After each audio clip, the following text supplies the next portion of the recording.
So, welcome back to International School History Teacher. In this lesson, I want to look at post-World War II decolonisation and the independence movements that emerged at that time. Now, I'm going to be using this diagram, this Prezi, to help explain the most important themes, and you can download a blank version of this diagram in the lesson description just below here. Now, you can complete that, if you like, as the lesson progresses. I'll begin by briefly looking at decolonisation before 1945 and then the three types of decolonisation that are often identified in the textbooks. That's violent, negotiated and accelerated. This will be followed by a review of the different reasons for the types of decolonisation, which we can separate into external factors and internal factors. By the end of this lesson, you should have a clearer understanding of not only how decolonisation happened after 1945, but also why it happened the way it did, and when it did.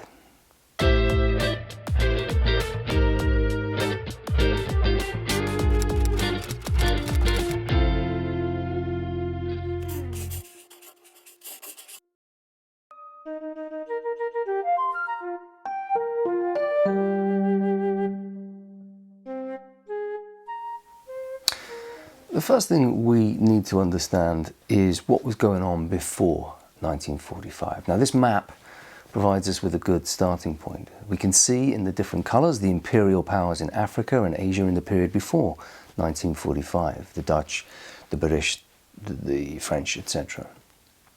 In grey, we can see how few states had attained independence at this time: South Africa and Abyssinia, Ethiopia as it is today, and Egypt. We can see the dates of independence as well. Many of those dates, you'll notice, are from the 1960s. Let's get some definitions out of the way. Decolonisation is the process by which dependent countries, colonies, become independent of a colonial or imperial power. Decolonisation might be said to have begun, I suppose, with the American Revolution in the 18th century, and this continued in the 19th with the decline of the Spanish Empire in the Americas and the Ottoman Empire in Europe. This led notably to Greek independence and Serbian independence during that century. A key turning point in the history of decolonisation was the First World War, and in particular the Paris Peace Conference that followed it. The American president, Woodrow Wilson, and his principle of self-determination, of people controlling nations and their political destiny, was one of the key principles of his famous 14 points. But he also spoke explicitly of the need to be concerned with colonies and the interests of the populations concerned. This was reinforced with Article 22 of the Covenant of the League of Nations. This new international organisation was concerned with what it called the sacred trust of civilization for the well-being and development of colonial peoples. Perhaps even more significant was the presence in Paris of the colonial peoples themselves.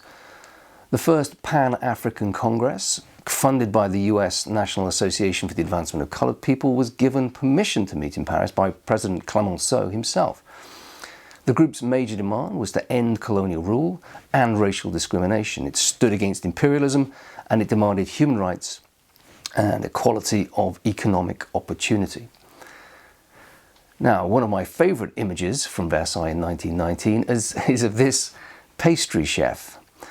Ho Chi Minh, later leader of an independent Vietnam, was in Paris at the time to campaign for the rights of the subject peoples of Indochina, and he wrote this letter to the US Secretary of State, hoping he would recognise, and I quote, "the sacred right of all peoples to decide their own destiny."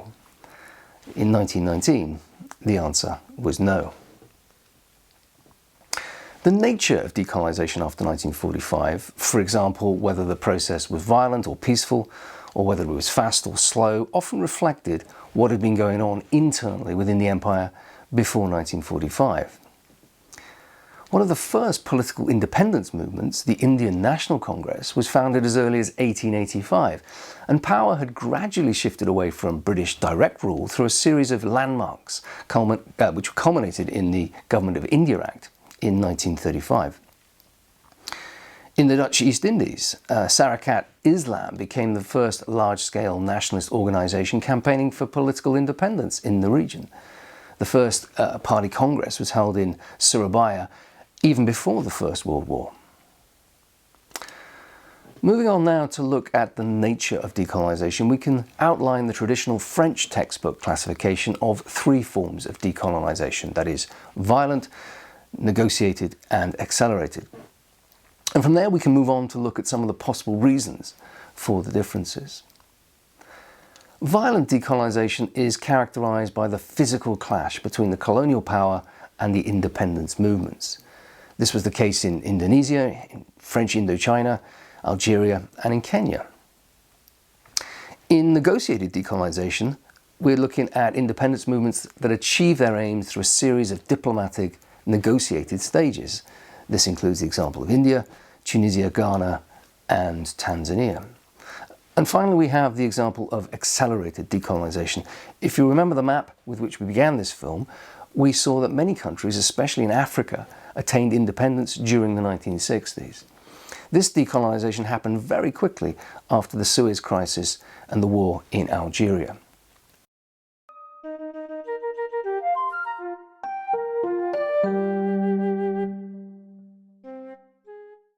So returning to our diagram, we now move on to look at the all-important factors that help explain the how and when of decolonisation and the reasons why the nature of decolonisation varied from one country to the next.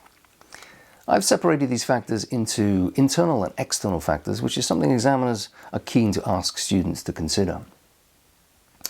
An external factor of decolonisation refers to something that encouraged or made possible the process of decolonisation, a factor that was relatively independent of either the coloniser or the colonised.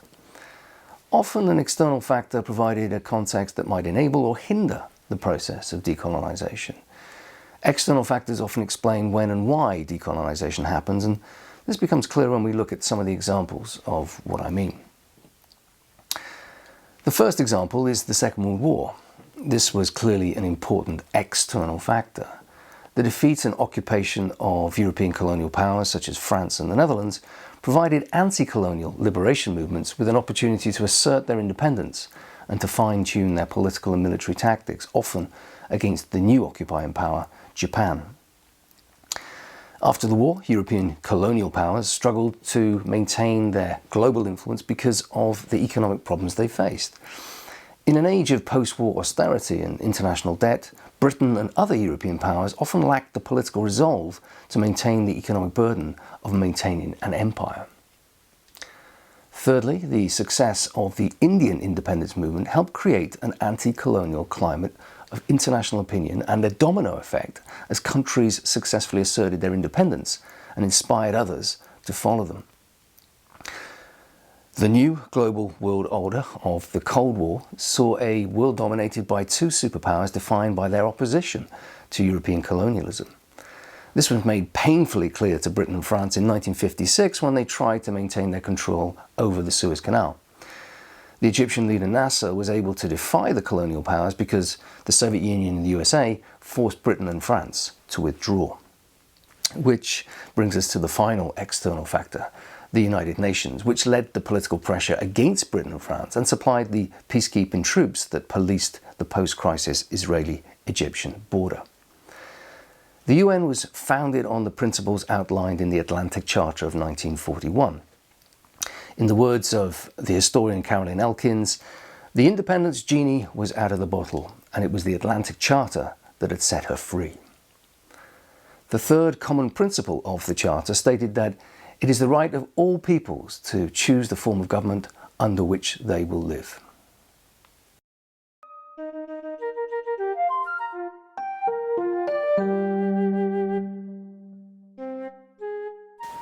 So returning to the diagram, in addition to the 5 external factors, we can also identify 4 internal factors, which in particular help to explain the nature of the decolonisation process. An internal factor of decolonisation refers to something that encouraged the process of decolonisation that can be explained by events inside the colony itself or within the relationship between the colony and the coloniser. If external factors tend to explain when and why colonies become independent, internal factors explain the nature of that decolonisation, whether the process is likely to be peaceful or violent, for example. The first important internal factor derives from the way in which the colony has historically been governed. Now, this is something we looked at when we studied the subject of new imperialism. We spoke of three political types of imperialism. We spoke about colonies, and they can be divided between colonies that have direct rule, where officials and soldiers are sent to administer the colonies directly. This is typically the French model. And then you have indirect rule, typically British, where rule takes place with a corporation, with local sultans and chiefs, etc. They've often become typically westernized, and that obviously, as I've said, is typically the British model. You have protectorates also, which are basically with local rulers left in place, but obviously following the advice of their European advisors.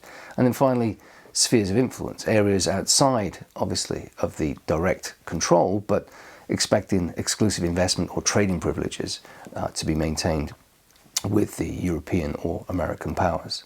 Examples there of China and Latin America. The nature of previous colonial rule, therefore, makes a significant difference. If an effective political state has been developed with the modern infrastructure you would expect, if it has the support and integration of the local elite, then the process of decolonization or independence might be smoother because the local population has the experience to run a modern state. But if the state has largely been controlled through imported administrators and significant numbers of European settlers, then the transition tends to be rather more difficult as Europeans resist the loss of their colonial status. Now again, we need to look at some examples to make sense of this. If we look at West Africa, we have the example of Ghana, which as part of the British Empire was known as the Gold Coast. For historic and economic reasons, there were very few European settlers in the Gold Coast, and governments followed the usual British pattern of indirect rule. This made it easy for Britain to leave, which they did in the face of the non-violent protests of the Nkrumah-led independence movement. In contrast, in East Africa, Kenya was a colony which had been used by the British to allocate farming land to thousands of former soldiers who had served during the First World War. Now, these soldiers had to be white, and a high percentage were drawn from the upper classes. The violent Mau Mau anti-colonial movement was motivated by a range of factors, but these included land dispossession, political and economic marginalisation that had resulted from this European settlement. The nature of British rule had made decolonisation much more difficult to negotiate peacefully. A second related internal factor is the attitude of the colonial power to the question of independence. An election outcome or a change in government personnel can result in an imperial government more willing to negotiate independence.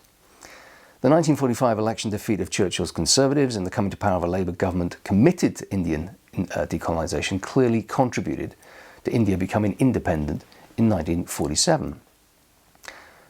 But sometimes it's not the change in personnel that matters, but rather the change in attitude of that personnel. In 1945, de Gaulle had been a strong advocate for maintaining France's colonial empire.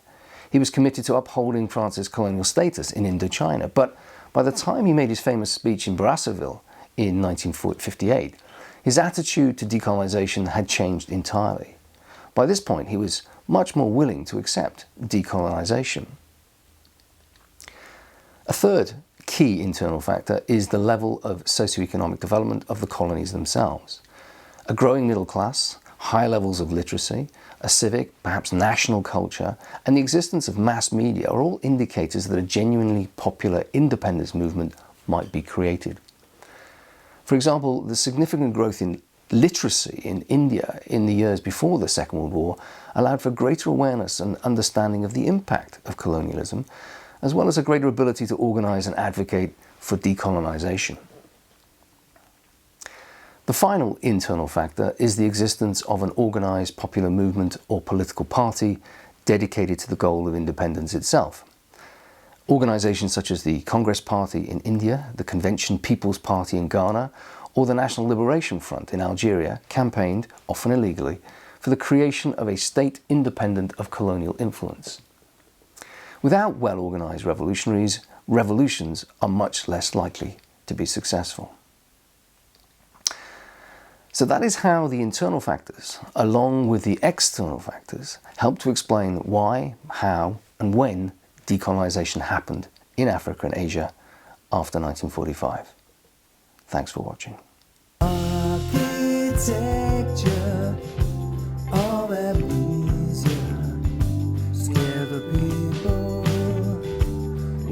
mysterious architect.